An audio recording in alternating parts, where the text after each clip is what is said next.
Today we celebrate the Holy Innocents, ang mga kabataan na mga martir, unang mga martir. Sila ang tinatawag na mga martir nung isinilang si Kristo. They offer their lives, they witness in silence.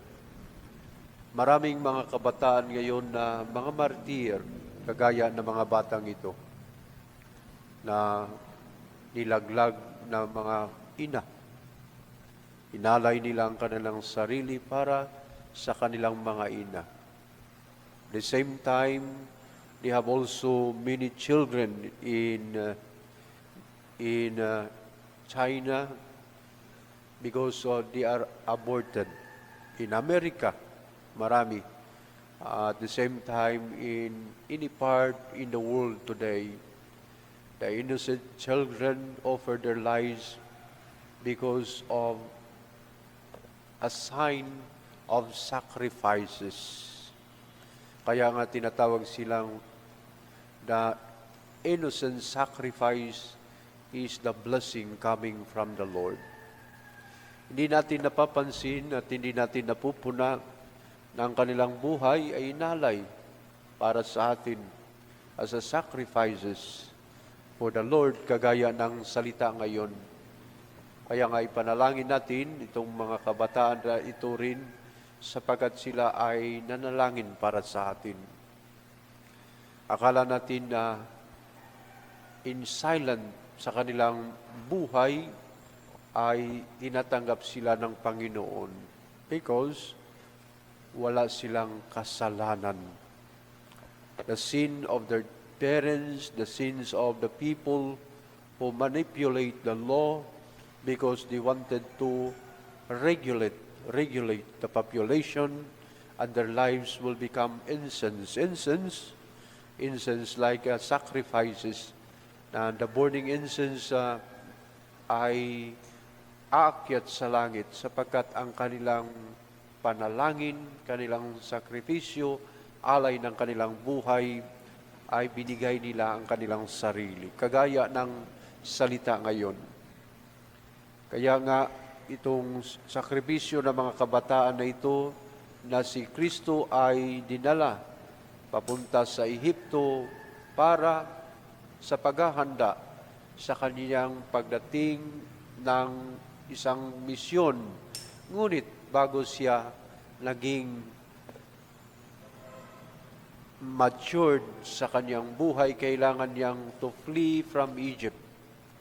Kaya nga itong mga kabataan na ito, dahil sa galit ni Herod, ay pinatay niya ang mga kabataan na ito doon sa Bethlehem at nearest vicinity.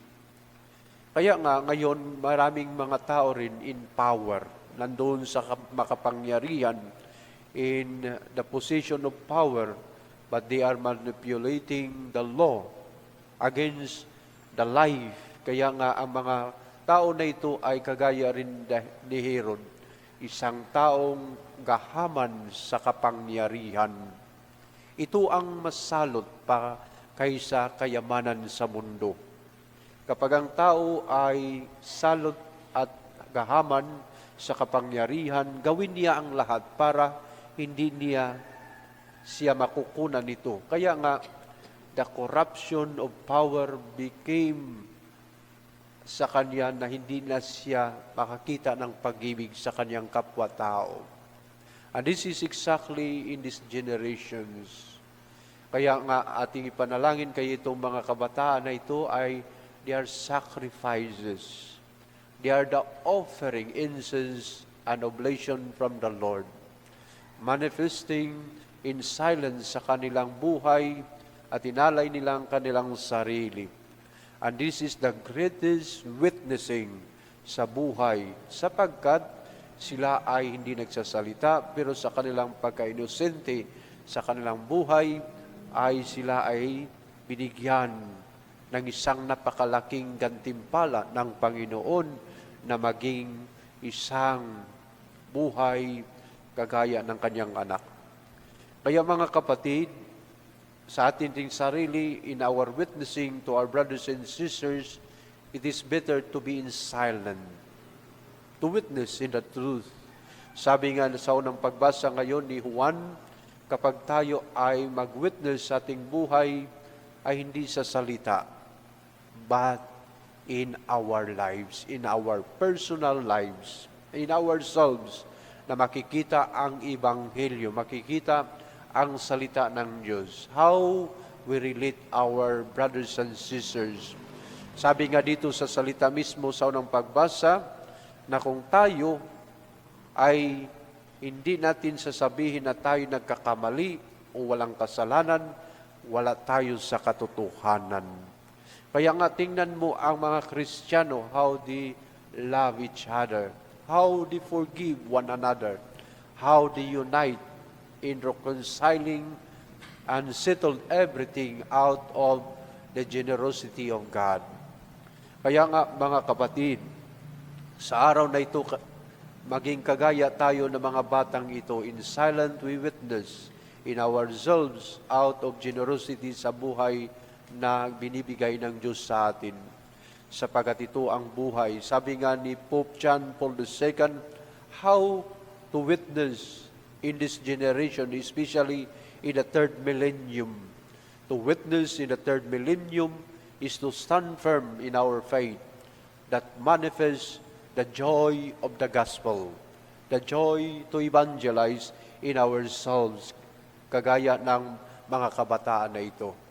Kaya mga kapatid, sa araw na ito, nawa kung saan man tayo pupunta sa ating trabaho o saan man tayo pupunta sa ating pamilya, we witness in our lives how we relate to them, and especially manifesting the gospel that we receive coming from the Lord. Sapagat ito ang effective and efficient evangelization. Sabi nga ni Pope Benedict XVI, paano natin may sabuhay ang salita ng Diyos sa pamagitan ng ating pakikipagkapwa-tao? Paano natin minahal sila?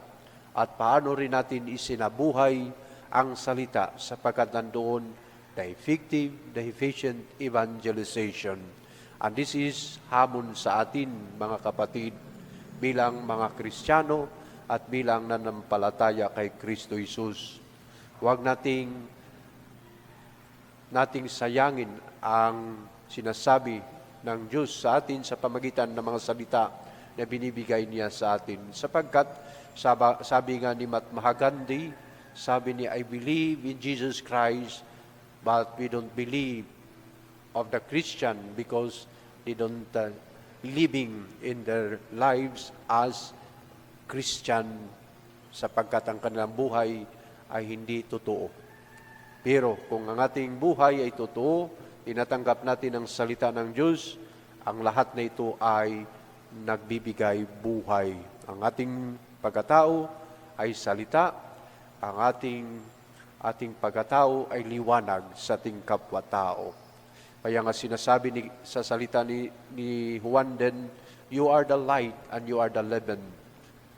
And this is exactly the manifestation when we are enlightened with the Word of God and we already in us, Jesus Christ, then we realize that we are not in the truth. And that not in the truth, then we recognize asking the Lord the grace of sincere repentance. And this is conversion, and it manifests how we love, we share, we give, and everything manifests in the glory of God. Kaya mga kapatid, sa araw na ito, sa kapistahan na mga inosenteng mga kabataan na ito, maging kagaya tayo sa kanila. In silent we work, in silent we live, in silent we manifest our love each other. Amen.